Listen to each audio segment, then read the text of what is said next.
Assalamualaikum warahmatullahi wabarakatuh. Halo semuanya, selamat datang di podcast spesial peringatan 80 tahun kemerdekaan Indonesia bersama saya Anandita Maudia Azhara dan rekan-rekan saya Xenia Madalena. Saya kenal Ustaz. Nah, di sini kita ada tamu-tamu spesial nih. Ada kepala sekolah kita, Bapak Haji Ahmad Uzil Abid MPD. Kita akan ngobrol-ngobrol santai nih seputar arti kemerdekaan, pandangan beliau tentang Indonesia, dan harapan-harapan beliau untuk bangsa Indonesia. Yuk kita mulai. Pertanyaan pertama, kalau dengar kata kemerdekaan, apa sih yang terlintas di pikiran Bapak? Kemerdekaan memiliki satu makna dan kata yang penuh arti, bahwasanya merdeka itu adalah bebas. Bebas dari segala tuntutan, bebas dari segala beban, bebas dari segala apa yang menjadi hambatan-hambatan dalam setiap langkah kita.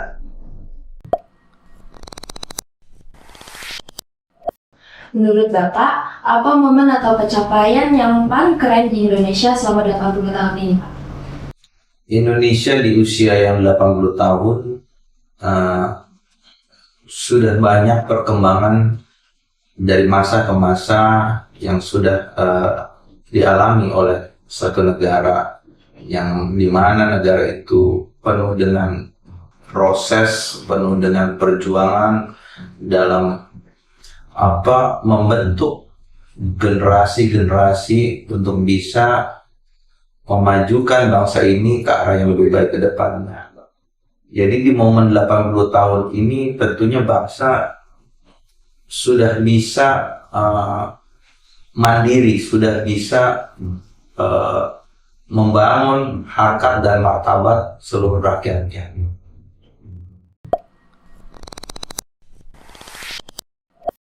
Kalau melihat anak-anak muda zaman sekarang, termasuk kami-kami di sekolah, apa yang bikin Bapak optimis sama masa depan bangsa? Generasi muda adalah tonggak dari suatu negara. Negara yang maju, negara yang berkembang tentunya dipengaruhi oleh generasi muda. Generasi muda yang mau mandiri, generasi muda yang penuh dengan semangat, tentunya ini akan menjadi dorongan yang sangat berarti bagi satu negara. Oleh karena itu generasi muda harus punya inovasi, generasi muda harus kreatif dalam segala hal. Ya, jadi negara ini butuh sekali seorang generasi yang memang benar-benar bisa menjadi panutan, bisa menjadi seorang pemimpin di masa yang akan datang.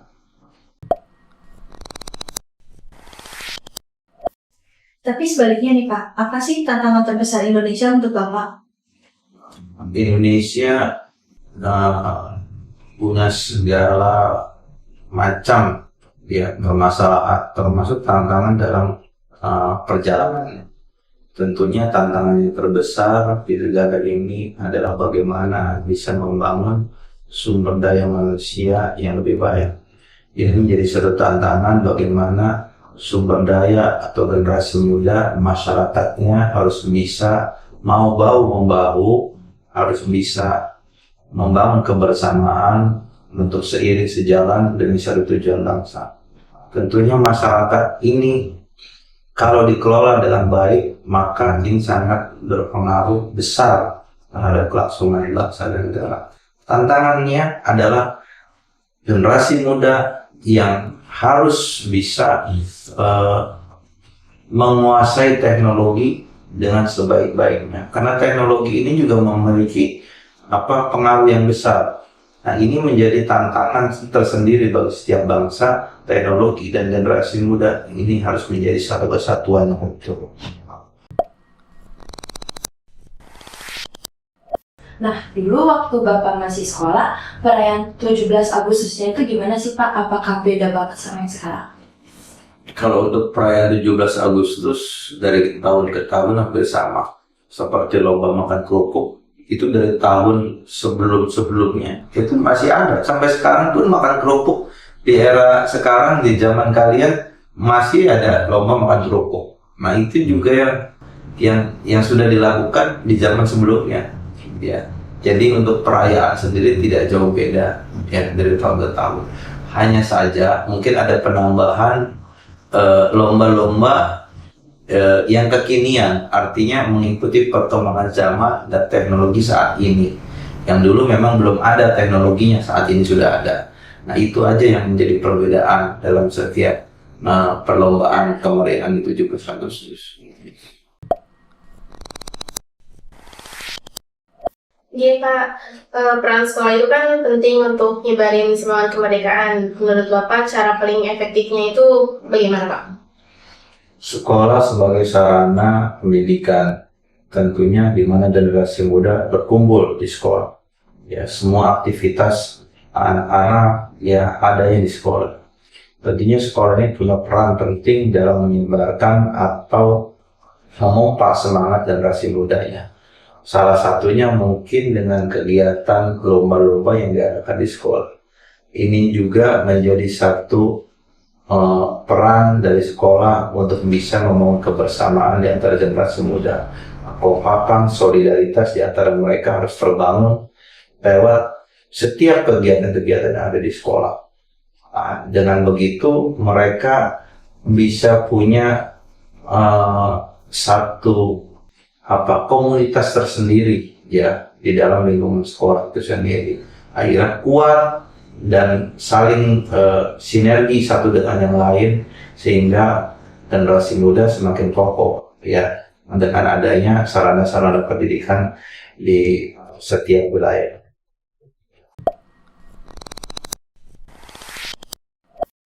Generasi muda itu katanya agent of change. Menurut Bapak, apa contoh cara nyata kami bisa mengisi kemerdekaan?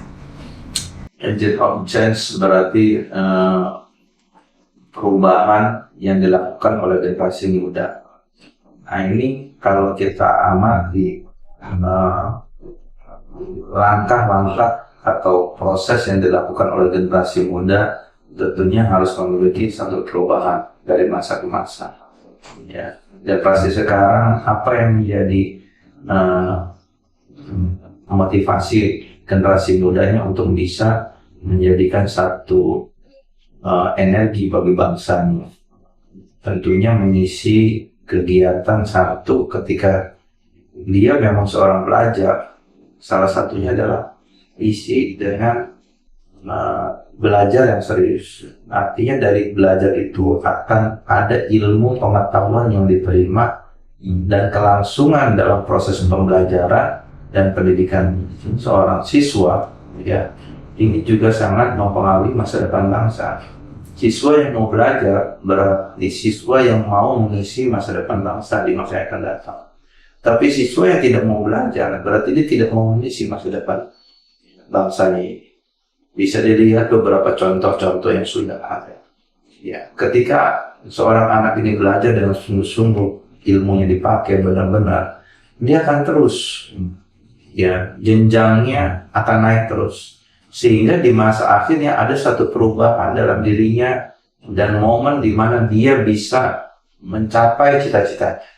Ini adalah satu perubahan yang dimiliki dari setiap generasi muda ingin benar-benar mengisi bangsa ini dengan satu inovasi dari ilmu yang sudah dia dapat. Ya, jadi pendidikan itu penting.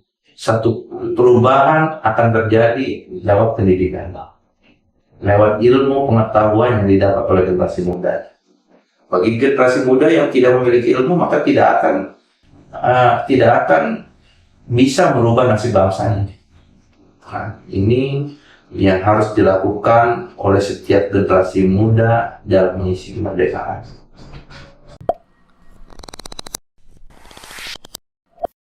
Ada nggak Pak tokoh pahlawan yang jadi favorit Bapak dan kenapa alasannya? Tokoh pahlawan ini jadi favorit saya. Kalau dibilang favorit juga enggak. Tapi ini sangat menginspirasi ya. Bagi saya karena sosoknya benar-benar bisa memberikan suatu perubahan. Itu sebenarnya yang saya saat ini ya, yang saya lihat adalah seorang pahlawan dan dia juga seorang kepala negara tentu, yaitu Presiden Soeharto. Kalau buat saya Presiden Soeharto itu seorang pahlawan. Kenapa pahlawan? Karena beliau di masa kepemimpinannya kurang lebih hampir 35 tahun ya, masa kepemimpinan dia itu ya luar biasa. Karena di masa awal dia memimpin negara itu jadi apa-apa, ya belum jadi apa-apa. Proses demi proses, ya masalah demi masalah dilewati sehingga menjadi negara yang maju. Ya bayangin dulu belum ada pesawat terbang, ya. Tapi di masanya itu semua bisa diwujudkan lewat para generasi-generasi yang bisa memberikan satu sumbangsi buat negaranya lewat ilmu pengetahuannya, buat pesawat, buat kedua tingkat, buat jalan tol. Ya, dulu belum ada.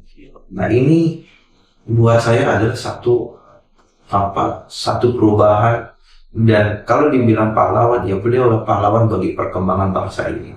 Maka beliau disebut sebagai bapak pembangunan karena yang membangun bangsa ini dari zat yang memang belum ada apa-apa sama sekali. Ya, tentunya berbeda dengan pahlawan-pahlawan perjuangan. Ya, kalau pahlawan perjuangan mereka berjuang melawan penjajah.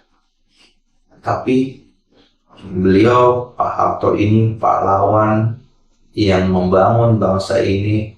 Ketika perjuangan setelah selesai, kemerdekaan setelah selesai, maka bangsa ini perlu dibangun. Nggak cukup merdeka selesai. Lantas masyarakatnya, rakyatnya mau dibawa kemana? Nah ini kan harus dipikirkan sebagai pemimpin bangsa.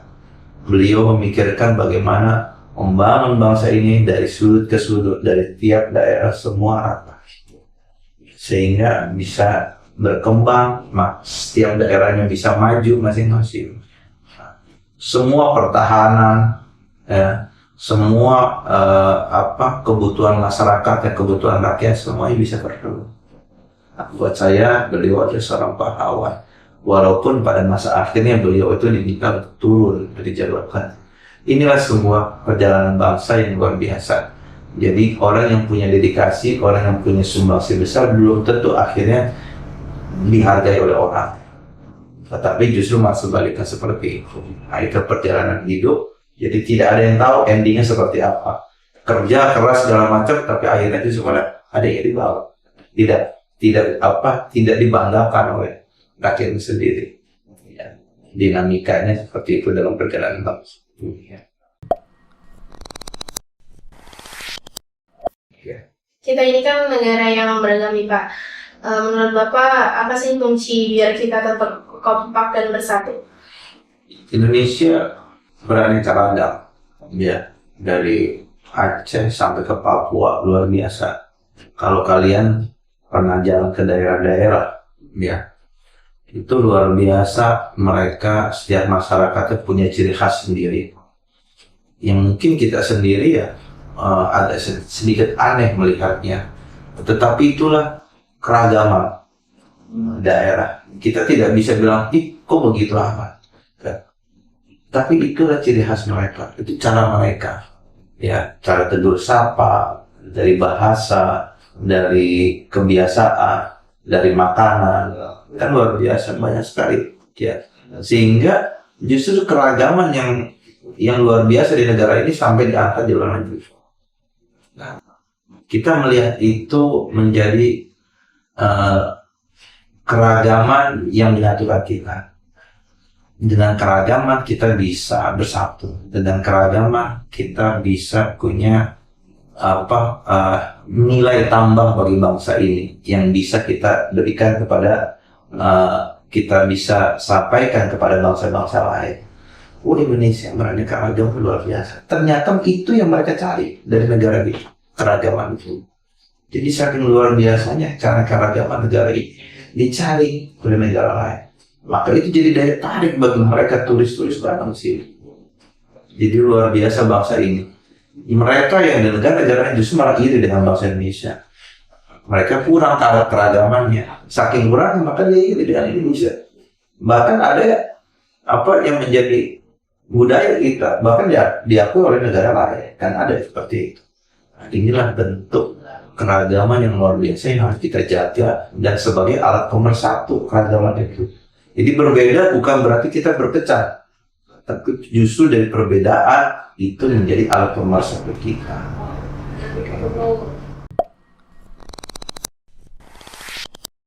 Terakhir nih Pak, kalau kita lompat ke tahun 2045 pas Indonesia udah 100 tahun merdeka, Bapak pengen banget Indonesia tuh udah seperti apa? 2045 ini kan yang menjadi gaungnya Indonesia emas. Ya. Ketika kita bicara emas, berarti emas itu kan sesuatu yang berharga, dan emas itu punya ciri khas berkilau. Nah, kalau kita ambil dari filosofi yang bahwasanya emas itu berkilau, berarti bangsa ini harus bisa memantulkan cahayanya pada bangsa-bangsa lain dan menjadi bangsa yang paling berharga dan dihargai. Itu tentunya menjadi satu keinginan setiap bangsa. Ya, di samping teknologinya sudah semakin pesat berkembang, masyarakatnya sudah punya nilai moral yang tinggi. Ya, jadi kesadaran dirinya itu sudah mulai tinggi masyarakatnya. Itu tentunya ini yang mendorong menjadi bangsa yang maju. Kalau kita lihat di negara lain ya, contoh di Jepang, itu masyarakatnya disiplin tingkat tinggi kalau saya bilang. Kenapa tingkat tinggi? Karena antri udah nggak disuruh. Ya, transportasinya moda transportasinya mereka transportasi umum. Yang dimana di setiap tempat transportasi yang di haltenya, kalau bahasa kita, itu nggak ada yang desek-desekan. Dia datang terlambat, resiko berarti antrinya di belakang. Bukan berarti kesadaran tinggi, ya. Dan tingkat mobilitasnya luar biasa tinggi.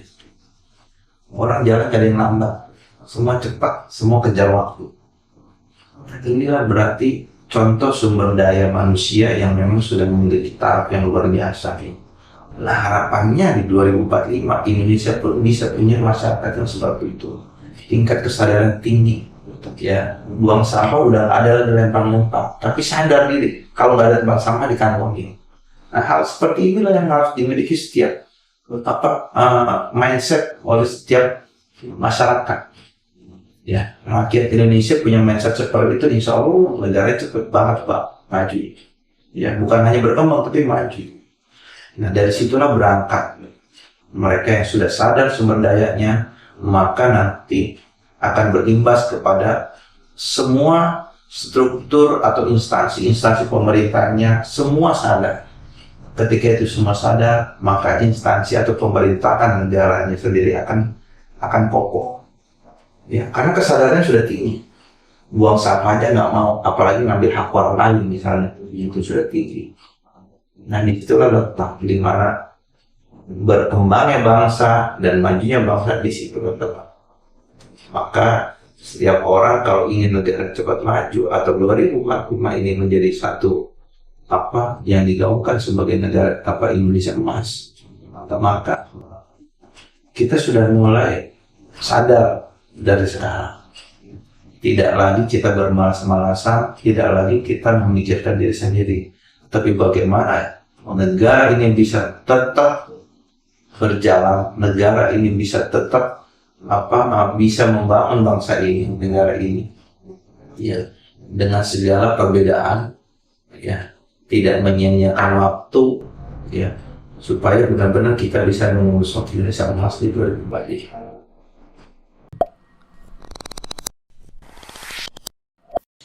Wah, terima kasih banyak Bapak atas waktunya dan juga cerita inspiratif kali ini. Semoga kita, khususnya generasi muda, bisa menjaga dan mengisi kemerdekaan dengan hal-hal positif. Terima kasih juga untuk semuanya yang sudah mendengarkan podcast ini. Sampai jumpa di episode selanjutnya dan merdeka! Dance like there's no tomorrow.